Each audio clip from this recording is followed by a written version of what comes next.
எல்லாருக்கும் வணக்கம். கடமையை செய் பலனை எதிர்பார்க்காத. என்னடா நம்ம எதுக்கோ எதிர்பார்த்துட்டு இருந்தோம், இது என்ன ஒரு ஸ்லோகம் சொல்கிறான்னு பார்க்குறீங்களா? எந்த விஷயத்துக்காக நீங்கள் எதிர்பார்த்துட்டு இருக்கீங்களோ அதுக்கு முன்னாடி ஒரு ஸ்லோகம், ஒரு குட்டி கதை.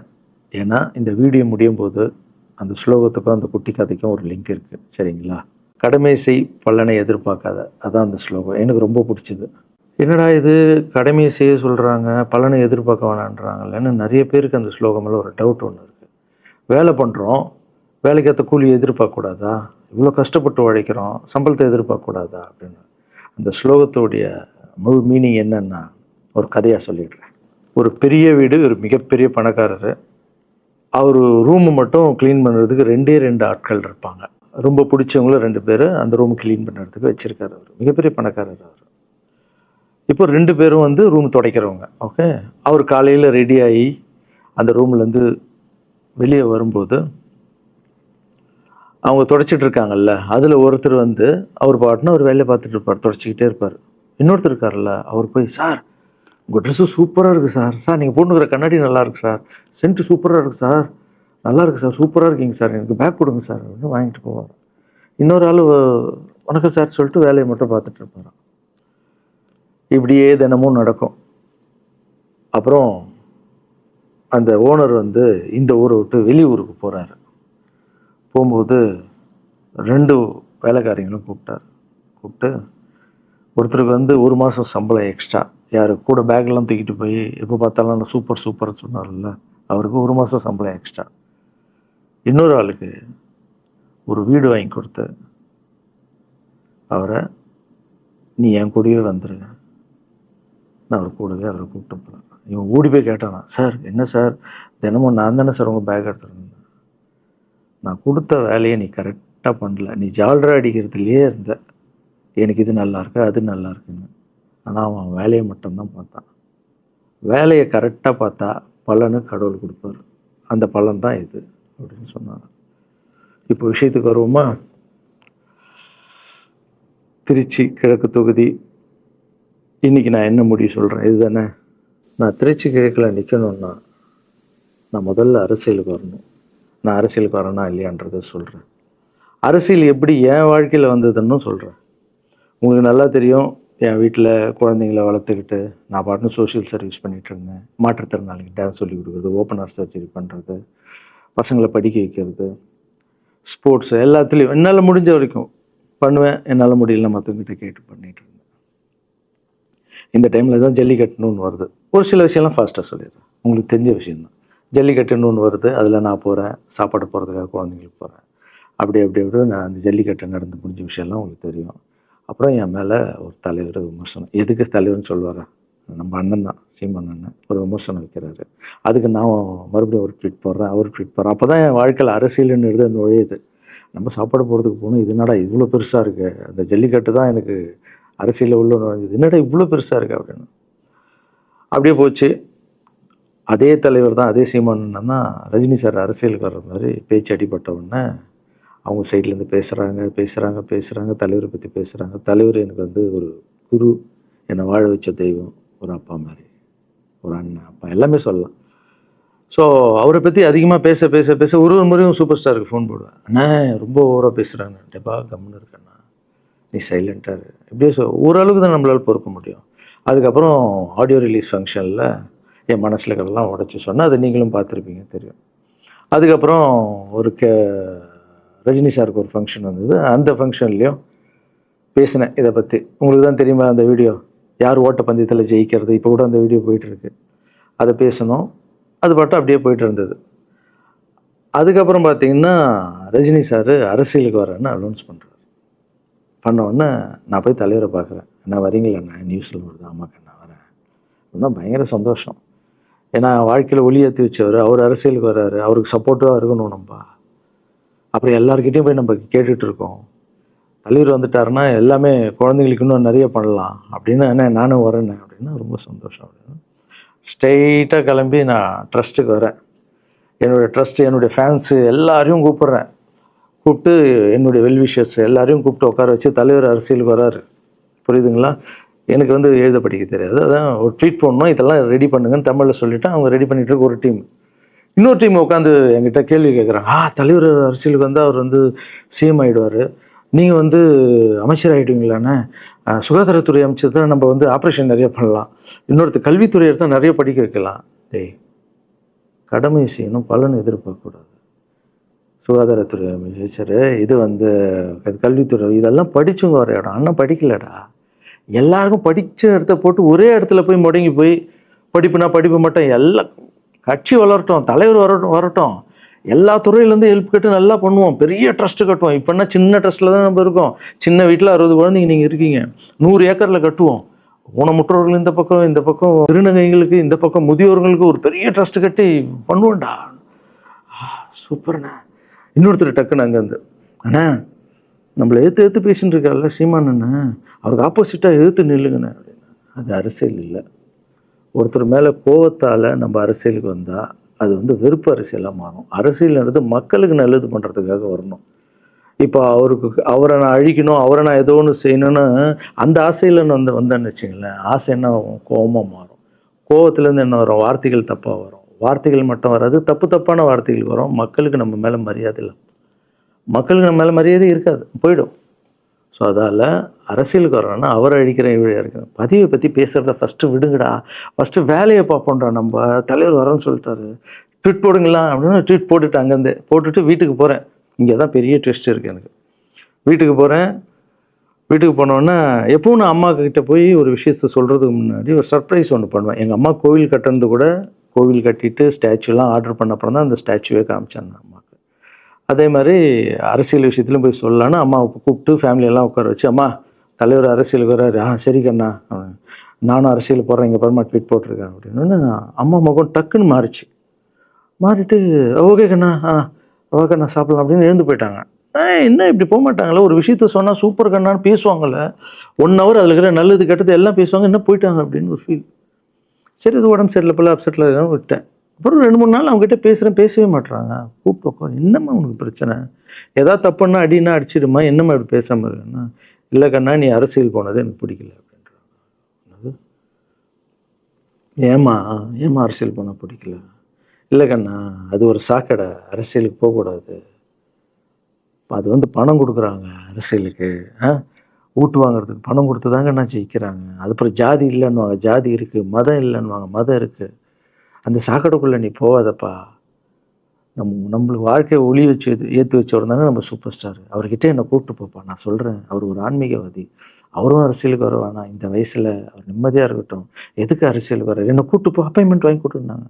அப்பாயின்மெண்ட் வாங்கி கூட நானும் வேறு கனவுல வந்து மைண்ட் வைஸ், அம்மா நான் சொல்கிறது கேளுமா, நம்ம எத்தனையோ இப்போ வந்து எல்லா குழந்தைங்களுக்கும் ஒவ்வொரு ஸ்டேஜில் போய் கேட்டு தானேம்மா ஹெல்ப் நடக்குது. இப்போது தலைவர் வந்துட்டாருன்னா நம்ம தாராளமாக பண்ணலாம்லம்மா, உன் கையில் எவ்வளோ காசு இருக்கோ அதுக்கு மட்டும் செய், அரசியல் வேணான்னு சொல்கிறேன் அப்படின்னு போயிட்டான். அந்த ஃபேஸ் வந்து அதுக்கப்புறம் அடிதான் நம்மளுக்கு. சரி, இந்த உலகத்தில் அம்மா மீறி பண்ணலாம், ஆனால் நான் உருப்பிட மாட்டேன், எனக்கு நல்லா தெரியும். இந்த உலகத்துலேயே எனக்கு யாருன்னா எங்கள் அம்மா தான். அது அம்மா இல்லை, எங்கள் கடவுள்னே சொல்லலாம், நான் எதிர்க்க பார்க்குற கடவுள். சரி, அம்மாவுக்கு சொல்லி புரிய வைக்கலாம், என்னடான்னு தலைவர்கிட்ட போய் எப்படி சொல்கிறது, பசங்கிட்ட ஒரு பயங்கர பில்டப் கொடுத்துட்டோம், அது இதுன்னு எல்லாம் வேலை பார்த்துட்டு இருக்காங்க, என்ன பண்ணுறது. அந்த டைமை பார்த்து கொரோனா வருது, ஒரே ஷாக்கு, வெளியே போக முடியாதுன்றாங்க, இல்லைன்னா முடிஞ்சு போச்சு. பிரச்சாரம் பண்ண வெளியே போக முடியாது, தலைவருக்கு உடம்பு சரியில்லாமல் போகுது, ஹைதராபாத் ஷூட்டிங் போகிறார், உடம்பு முடியல, அப்படியே எல்லாமே கொலாப்ஸ் ஆகுது. அப்புறம் தலைவர் அலௌன்ஸ் பண்ணுறாரு, நான் அரசியலுக்கு வரல, டாக்டர்ஸ் வந்து போகக்கூடாதுன்னு சொல்லிட்டாங்க, கொரோனா டைமில் நம்ம வந்து பிரச்சாரம் போக முடியாது, அந்த காரணம் சொன்னார், அது உங்களுக்கு எல்லாருக்கும் தெரியும். ஆவலை தான் தலைமையில் கை வச்சுன்னு உட்காந்துட்டோம். நான் ட்ரஸ்ட்டில் இருக்கிற குழந்தைங்க மற்றவங்க எல்லோரும் என்னென்னோ நினச்சி ஒர்க் பண்ணிட்டு இருந்தால எல்லாரும் அப்செட்டில் உட்காந்துருக்கோம். தலைவர் ஒருத்தம் போய் பேசி பார்க்கலாம் அவர்கிட்ட, தலைவர் வர்றாரு, கூப்பிட்றாரு, போகணும். அந்த மாதிரி தலைவரை பார்த்ததில்லை நான். அப்படியே எனக்கு புரிஞ்சுது, அவர் ரொம்ப வலியில் இருக்கார் அப்படின்னு. எவ்வளோ சுறுசுறுப்பானால உடம்பு முடியலைங்கண்ணா. பரவாயில்ல, நான் உங்கள் உடம்பு தானே முக்கியம், என்ன இதெல்லாம் என்னென்ன தூக்கி போடுங்கண்ணா. இல்லைங்கண்ணா, இத்தனை வருஷம் என்னை வாழ வச்சாங்கல்ல, அவங்களுக்கு ஏதாவது ஒன்று பண்ணணும்னு நினச்சேங்கண்ணா, இங்கே குத்துதுக்கண்ணா, எனக்கு என்ன பண்ணுறதுன்னு தெரியல, ரொம்ப கஷ்டமாக இருக்குது அப்படின்னா. அண்ணே அதை விடுங்கண்ணே, எல்லாம் அப்படின்னு அவர்கிட்ட பேசிட்டு அவர் வந்து அப்போ நான் முன்னாடி பேசும்போது அவர் சொல்கிறார், நான் கூட பதவிக்கு வரணும்னு ஆசைப்படல, இன்னொரு நல்ல ஆள் படித்த ஆள் அங்கே நிற்க வச்சு பார்ப்போம். யாருன்னே சொல்லுவேன், யாருன்னு கூட சொல்லலை. அது அப்படியே போச்சு. அவர் மனசுக்கு மட்டும்தான் தெரியும், யாருன்னு கூட சொல்லலை. ரொம்ப அப்செட்டாக இருந்தார். சரி ஓகே, இதுவும் கடந்து போகணும். அப்படியே கடந்து போச்சு. எனக்கும் காஞ்சனா படம் அது இதுன்னு பெரிய ஹிட் ஆகுது. அதுக்கப்புறம் யார்கிட்டையும் நீங்கள் யாரும் எனக்கு ஹெல்ப் பண்ண வேணாம். முதல் நாள் நான் கலைஞர் ஐயா கிட்ட ஹெல்ப் கேட்டேன். அவர் ஒரு சில குழந்தைங்களுக்கு ஹெல்ப் பண்ணார். அதுக்கப்புறம் அன்புமணி ராமதாஸ் ஐயா, அவரும் ஹெல்த் மினிஸ்டர் இருக்கும்போது அவர் ஒரு சில குழந்தைங்களுக்கு ஹெல்ப் பண்ணார். அப்புறம் நம்ம விஜய் சார் நண்பர், அவர் ஒரு குழந்தைக்கு ஆப்ரேஷன் பண்ணார். ஸோ இருக்கும்போது என்னால் முடிஞ்ச வரைக்கும் சொந்த பணத்தை போட்டு பண்ணிவிடுவாங்க. முடியாத போது தான் நான் அந்த ஹெல்ப்பை கேட்பேன். இப்போ தான் நல்லா வந்துட்டுமே, யாருக்கும் எனக்கு பணம் கொடுக்க வேணாம், இனிமேல் என் சொந்த பணத்திலே பண்ணுறேன்னு சொல்லிட்டு நான் பாட்டுன்னு ஒரு வீடியோ கூட நான் போட்டேன், இனிமேல் யாரும் பணம்லாம் கொடுக்க வேணாம் அப்படின்னு. அப்படியே போயிட்டுருக்கு. காஞ்சனா எல்லாம் முடிஞ்சு ஜிகிர் தண்டா படம் ரிலீஸ் ஆகுது. ஜிகிர் தண்டா பார்ட்டி போயிட்டுருக்கு. டைரக்டர் நின்று பேசுகிறேன். நான் டைரக்டர் கிட்ட போகிறேன். டைரக்டர் யார்கிட்டயோ ஃபோனில் பேசிகிட்டு இருக்காரு. அப்படியே பேசிகிட்டு இருக்கிறவர் டக்குன்னு இந்தப்பா சீமானன் பேசுவான்னு கொடுத்துட்டாரு என்கிட்ட. அவருக்கும் தெரியாது நான் பேச போகிறேன். அவர்கிட்ட லாரன்ஸ் பேசுவார், சீமானன் ரெண்டு பேரும் சைலண்ட்டு.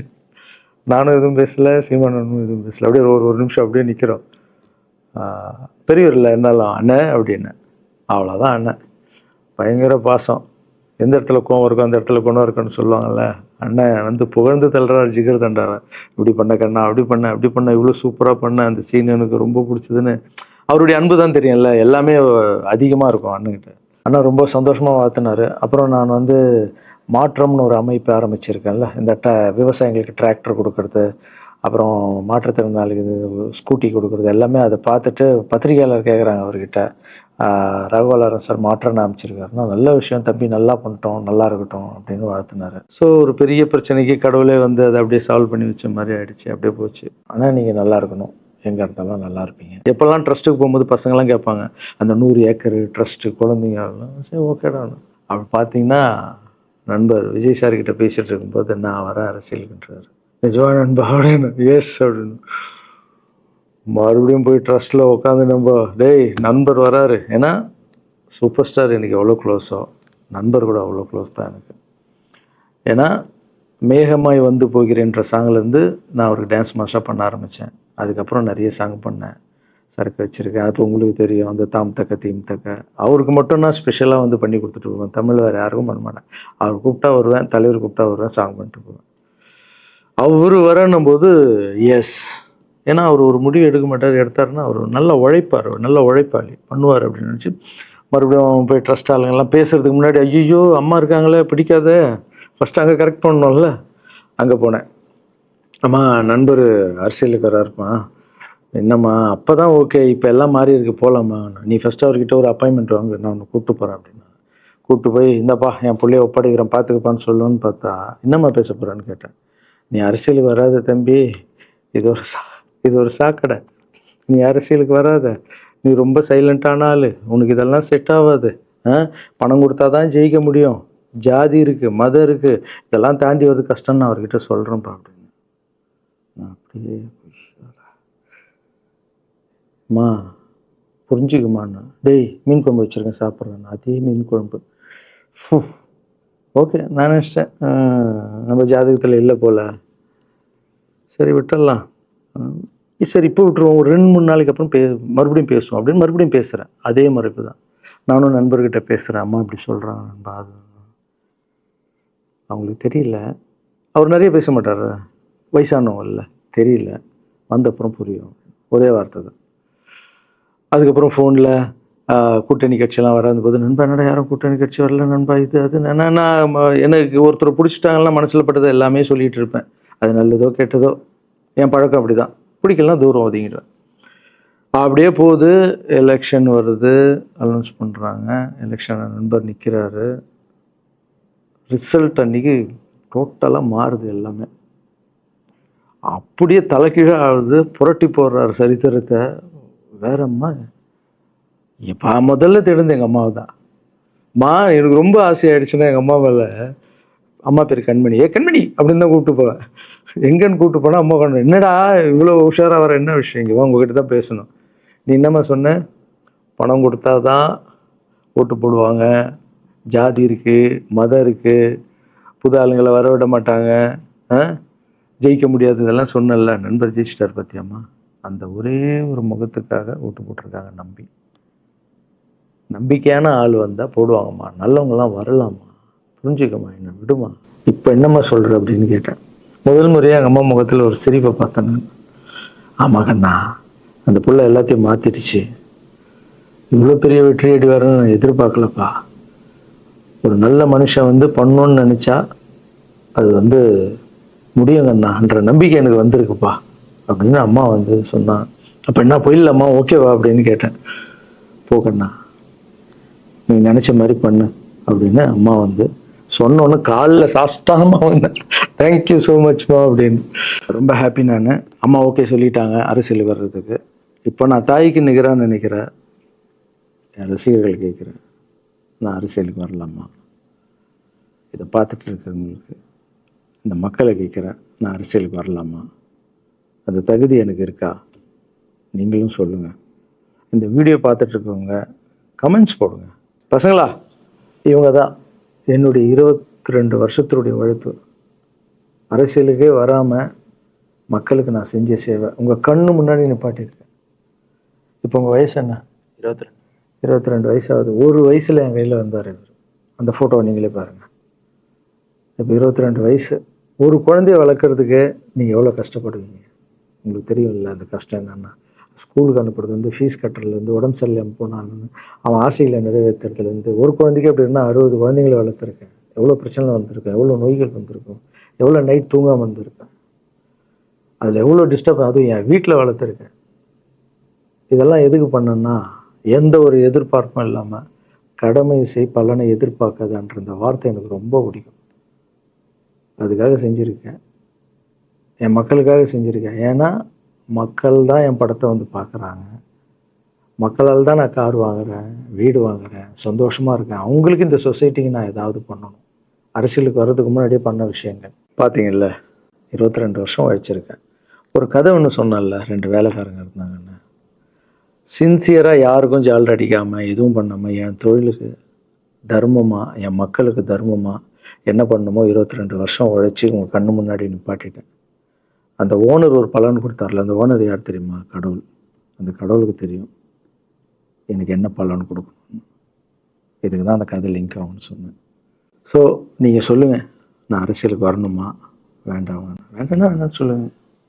வாப்பா, வாடாகண்ணா, வா நண்பா, வாங்கண்ணா அப்படின்னு சொல்லுங்கள். என் முடிவை நான் உங்களுக்கு சொல்கிறேன். உங்கள் முடிவுக்காக காத்திருக்கேன்.